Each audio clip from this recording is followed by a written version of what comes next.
This is Nightly Business Report with Tyler Matheson and Sue Herrera. The race is set. Clinton clinches. Trump tries to quell his critics as investor attention turns to politics and its impact on the economy and your money. Breaking new ground, the promise of a new test to detect cancer that is both less painful and less expensive. Bucking the trend is corporate America rethinking a long-held tradition of the workplace, the annual pay raise. Those stories and more tonight on Nightly Business Report for Tuesday, June 7th. Good evening, everyone, and welcome. The Dow touches 18,000 and the S&P 500 flirts with record levels. But we begin tonight with the race for the White House, and the race that Wall Street was expecting looks to be set.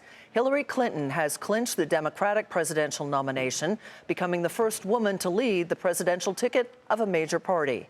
Much of the focus today was on the presumptive Republican nominee, Donald Trump. The two highest-ranking Republican members of Congress, Paul Ryan and Mitch McConnell, have come out against Trump's attacks on an Hispanic federal judge who is presiding over the Trump University case, calling him biased because he's of Mexican descent. I disavow these comments. I regret those comments that he made. I don't think claiming a person can't do the job because of their race is sort of like the textbook definition of a racist comment. I think that should be absolutely disavowed. It's absolutely unacceptable. Senator McConnell also expressed frustration, saying, quote, "It is time to quit attacking various people that you competed with or various minority groups in the country and get on message," end quote. Late today in a statement, Trump said his comments about the judge had been misconstrued. John Harwood is with us now in studio. John, it's always good to have you here. How damaging is this particular incident to Mr. Trump, if at all? I think it's very damaging to Mr. Trump, and you see that in the strength of that statement that Paul Ryan made today.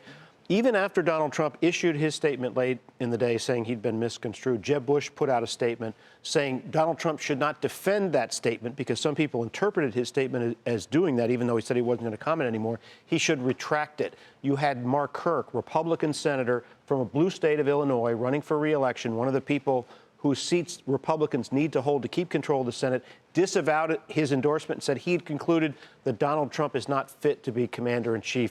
That is not a good day for the Republican Party in general or Donald Trump as Republican nominee. Kelly Ayotte, Susan Collins, Lindsey Graham, all coming out very strongly against what Mr. Trump has been saying and saying repeatedly with respect to Judge Curiel. How did we get to the point in this campaign, where on this day where Hillary Clinton is clinching to become the first female to lead a major party ticket, that she's not the top political story of the day? Tyler, it is an indication of how different Donald Trump is from what we've seen in politics before, that he galvanizes our attention even on this day. Last night, of course, the AP, having counted up superdelegate votes, put Hillary Clinton over the top. She didn't want to claim it. She wants to have that happen tonight after California, New Jersey, and 4 other states vote. And she will have the requisite number of delegates. She's going to claim that nomination tonight. Soon thereafter, President Obama will endorse. But even so, Donald Trump sort of blocks out the sun. Now, from a Democratic perspective, it's not a bad way to block out the sun because it helps Hillary Clinton make her argument that Donald Trump should not be president. Wow. John, thank you so much. It's great to have you with us in studio. Love being here. John Harwood. On Wall Street today, a rally in the price of crude oil to above $50 a barrel sent energy shares higher, and that in turn pushed the S&P 500 to a 10-month high. The Dow Jones Industrial Average, which had briefly crossed 18,000 earlier in the day, rose 17 points to 17,938. NASDAQ lost about 7 points. The S&P 500 added 2. Verizon reportedly plans to submit a second-round bid of about $3 billion for Yahoo's internet business. According to the Wall Street Journal, the telecom company is seen as a leading contender to buy the assets. A third round of bidding is also expected in the months-long confidential auction process. Shares of Yahoo fell, while Verizon shares rose. General Motors CEO says the automaker will continue to focus on the profitability of each vehicle, even if it comes at the cost of market share. At a meeting of shareholders today, Chief Executive Mary Barra said this year's profit will improve from last year's record and that she believes the stock price will follow. We will also work to continue to deliver superior results. We're growing margins, having record EBIT margins, improving across the board. We're going to stay and continue to do what we say we're going to do, and we believe that over time that will be reflected in the share price. Shares, though, of General Motors are down about 13% over the past year amid those record profits, and they sit just below the IPO price of a few years ago. Rough day for Ralph Lauren. The iconic upscale apparel company is forecasting a plunge in its sales this year. The stock fell 2% today, but it's down more than 30% over the past year. But the retailer says it has a plan to revive sales growth at the luxury fashion brand. And as Courtney Reagan reports, it may be taking a page from the Old Navy playbook. It's a new era for Ralph Lauren. Today, CEO Stefan Larsson led the company's first ever Investor Day in New York City, announcing major changes to reinvigorate the 50-year-old global brand. Larsson left Old Navy to take over as Ralph Lauren CEO 8 months ago, as the namesake founder moved to executive chairman and creative director. Ralph Lauren's sales, profit, and stock price have slumped in recent quarters as costs swelled. Some external factors like weak shopper foot traffic and the strong dollar have dented performance, but other issues have been self-inflicted. Larsson's plan will focus on reining in expenses, brands, and stores, amounting to a $400 million restructuring of the company this year. All the initiatives we are driving are simple, straightforward ways of strengthening the brand, drive profitable sales growth. What we mean with profitable sales growth is to drive sustainable sales, expand the margin, to ultimately drive to a strong shareholder return. Ralph Lauren will focus on 3 main brands: Ralph Lauren, Polo, and Lauren. The company will close 10% of its mainly high-end stores, strip out 3 layers of management, which means cutting 1,000 jobs or 8% of full-time staff. Ralph Lauren is reducing the amount of inventory it ships to department stores and other wholesale retailers, which is 45% of revenue, and hopes of pulling back on discounts and selling more merchandise at full price. Leaning on his strengths from Old Navy and H&M, Larsson will shorten merchandise production times from 15 months to 9 months and start an 8-week product test pipeline to be more reactive to customer preferences. Larsson also aims to strengthen its e-commerce business, recently recruiting an executive from eBay.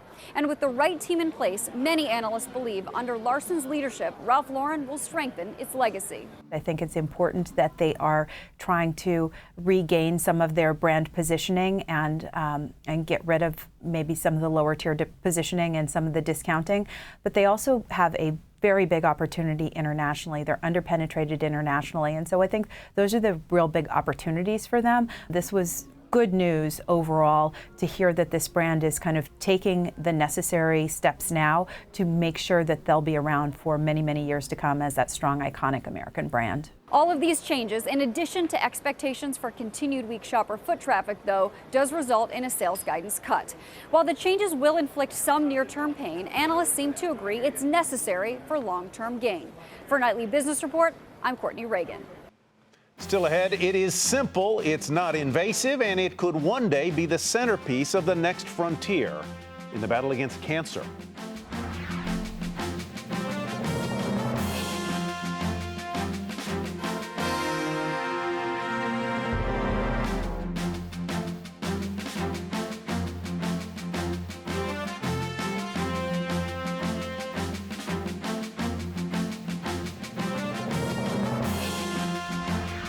New treatments for cancer weren't the only topics of conversation at the world's largest cancer research conference this week, which we reported on yesterday. Researchers were also focused on new, less invasive ways of testing for that disease. Meg Terrell reports.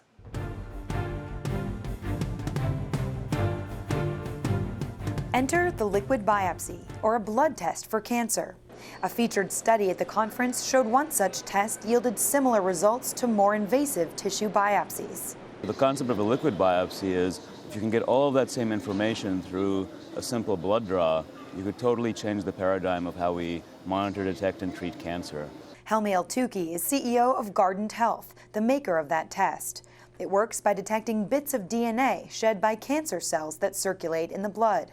Cancer cells, as they grow rapidly, they start dying rapidly, and they shed their unique DNA into the bloodstream. So you take a tube of blood from a cancer patient, there'll be small traces of DNA in that tube of blood, that are coming from the cancer cells. Guardant is one of many companies working to develop new blood tests for cancer, a market Cowen estimates could eventually reach $10 billion. But doctors caution it's early days. There's a lot of hope and some hype in precision medicine. The hope is that one day blood tests could be used to diagnose cancer, replacing traditional tissue biopsies, which are more invasive and can be more expensive. But Dr. Michael Thompson of the Aurora Cancer Center in Milwaukee says right now, tissue biopsies are still the gold standard. But blood tests for cancer have their place in helping monitor patients after diagnosis and guiding treatment decisions. And Foundation Medicine, another competitor in the space, says 10 to 20% of cancer patients are ineligible for traditional biopsies. Instead of just letting those patients go and saying there's no ability to understand your tumor, we now have the ability in certain cases to use a blood-based test to assess it. So it's just another piece in the puzzle. It's another tool in the toolbox to help us understand a patient's cancer. Work in the area is accelerating. Earlier this year, genetic sequencing giant Illumina announced it had formed a new company to develop a blood test that could potentially diagnose cancer earlier, potentially replacing the traditional biopsy. But experts say it is still years away. Illumina named the company Grail. For Nightly Business Report, I'm Meg Terrell in Chicago. Valeant slashes its full-year outlook again, and that is where we begin tonight's market focus. The pharmaceuticals company delayed first quarter results came in today worse than expected, and that led Valeant to cut its forecast for the second time since December. Newly appointed CEO Joseph Papa attributed the miss to the, quote, impact of significant disruption from recent investigations into the company. The company officially filed its so-called 10Q form, meaning the company will avoid default on its debt. Valeant shares today down more than 14.5% to $24.64. Now get this, last August, the stock was more than 10 times higher at a 52-week high of nearly $264. Pulte Group says the hedge fund Elliott Management has bought a large stake in the home builder. CNBC, citing sources, says Elliott's position is greater than 4%, but less than the 5% that would require an SEC filing. Shares of Pulte finished the day up 4% to $19.37. Meantime, the online real estate company Zillow's agreed to pay the Move Incorporated, which is owned by News Corp, $130 million to settle claims it allegedly stole trade secrets from that company after it hired two of that company's former employees. Move had been looking for about $2 billion in damages. Shares of Zillow up more than 5% at $32.40. Newspaper publisher Gannett isn't ready to give up on its proposed takeover of Tribune Publishing just yet. A day after a regulatory filing revealed lackluster support for Tribune's board among its shareholders, Gannett said its $815 million unsolicited offer for the company still stands. Gannett shares up a fraction to $15.38, shares of Tribune up 1% to $13.16. Medical device maker Zimmer Biomet will buy LDR Holding for about $1 billion. That merger is expected to increase Zimmer's presence in the spinal device market. Zimmer's shares were down nearly 2% to $119.43, while LDR shot up 63% to $36.99. And the Food and Drug Administration is seeking more data from a study conducted by Sarepta Therapeutics on its treatment for Duchenne muscular dystrophy.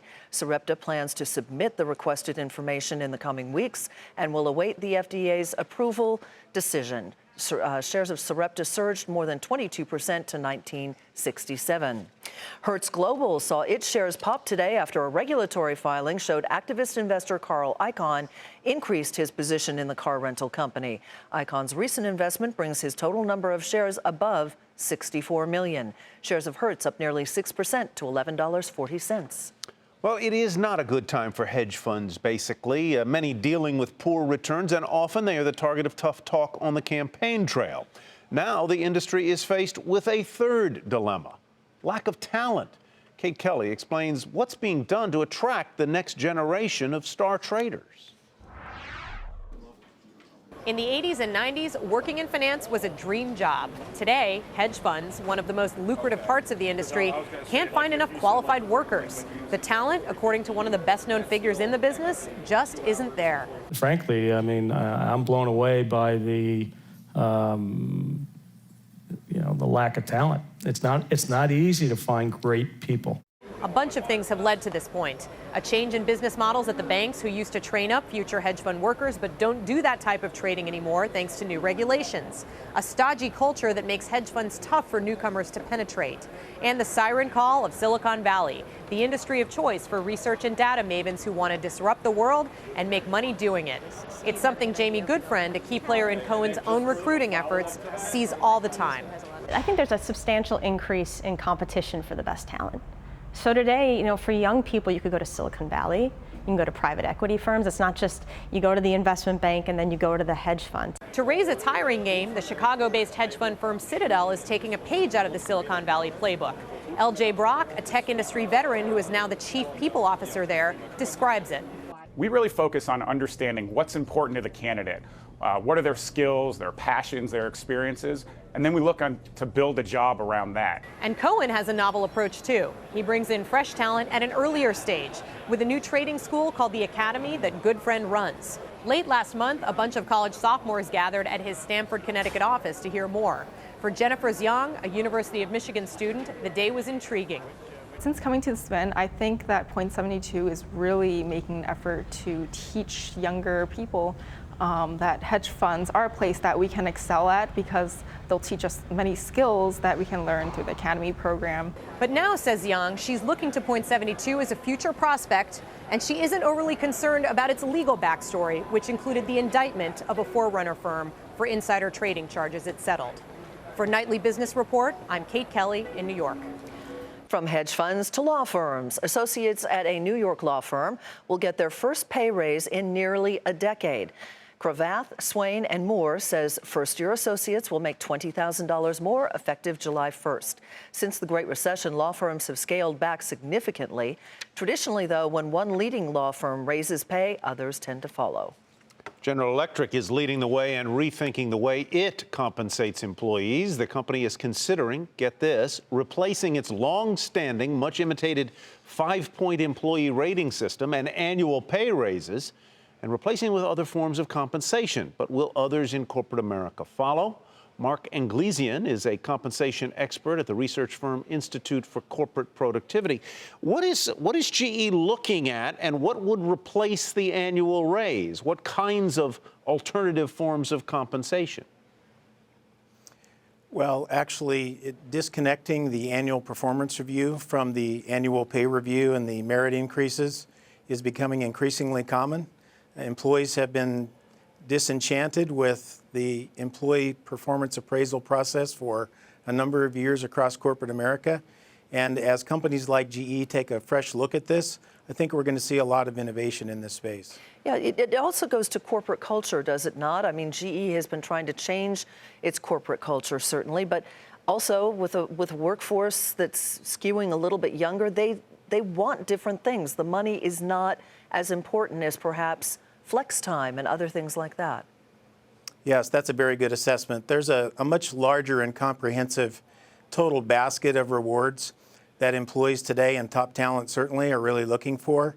Everything from paid time off to extended leaves to concierge type benefits at the corporate campus. So it's not just about corporate or just about salaries anymore and pay increases once a year.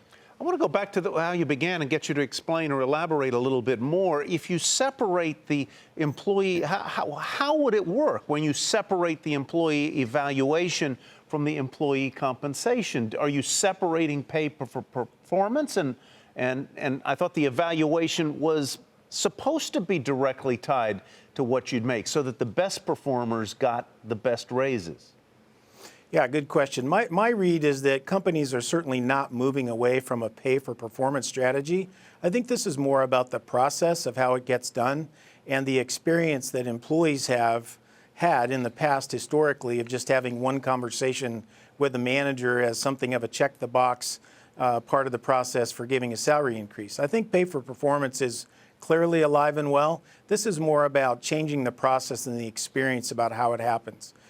Corporate America has for many years not been innovative in this space, and I believe that GE is beginning to set a standard that others will follow. All right, Mark, thank you very much. Interesting developments there. Mark Anglesian with the Institute for Corporate Productivity. Coming up, the big question that's hanging over some startups that are trying to change business as we know it.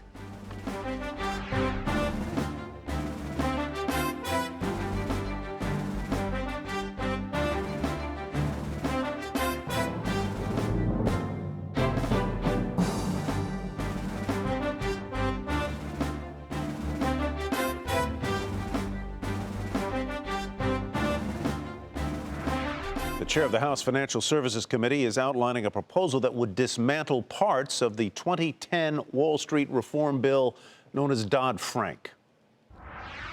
We need economic growth for all and bank bailouts for none. So we are unveiling a new plan because Dodd-Frank has not worked. They said that it would lift the economy. It hasn't lifted the economy. We're still limping along at 2% economic growth. We had a non-existent jobs report. Wages are stagnant, savings have fell. Right. They said that it would fix too big to fail. Instead, it enshrined too big to fail. Congressman Jeb Hensarling says the Financial Choice Act would repeal the Volcker Rule, which bans banks from making speculative bets for their own account. It would prevent a body of regulators from designated non-banks as being systemically important, and it would give banks the option of holding high levels of capital, make it optional. Though it has little chance of passing Congress this year, it could influence the presidential debate. Looking for the next company that will disrupt the status quo? Well, CNBC is out with its annual list of the world's most innovative private companies that are changing the economy and overall business landscape. Some of the names you probably know, but others you may not. So here are the top 5. Number 5, 23andMe, a genetic testing company. Coming in at number 4, Palantir Technologies, a secretive company that mines data and works cybersecurity. In the 3rd spot, EasyTap, a mobile payments startup for emerging markets. Number 2, home rental company Airbnb. Topping the list, the ride-hailing app, I should say, Uber. That was probably an easy call there, Uber, to be number 1. Yeah, I think so. There's money, folks, to be made in companies that want to turn some industries on their heads. I don't need to tell you that. But startups, venture capitalists, they are facing their share of challenges lately. Julia Borston explains. Square was the last Silicon Valley IPO, and that was in November. The stock trading below its opening day close. The IPO drought since then, the lowest number of IPOs since the recession, is posing challenges to startups, driving a slowdown in venture capital funding, plus big questions about sky-high valuations. Kleiner Perkins, which has backed disruptors such as Uber and Bloom Energy, says these challenges to taking their companies public puts even bigger pressure on finding truly disruptive companies. What that does for us is really make us double down and get even stronger conviction on our long-term strategy. We're not investing for a 12-month horizon or even a 24-month horizon. We're thinking about how entrepreneurs and technologies and companies can be disruptive to the world for the next 10, 20, 100 years. Though the IPO drought has raised concerns about venture funding drying up, that's making established disruptors such as Airbnb, Uber, and Spotify even more appealing, allowing a number of startups to grow their funding over the past year. And Jerry Chen, a VC at Greylock, which has backed a number of successful startups, including Airbnb and Dropbox, says there's more potential now than ever. Now your car, your watch, your phone, your house now has technology in it.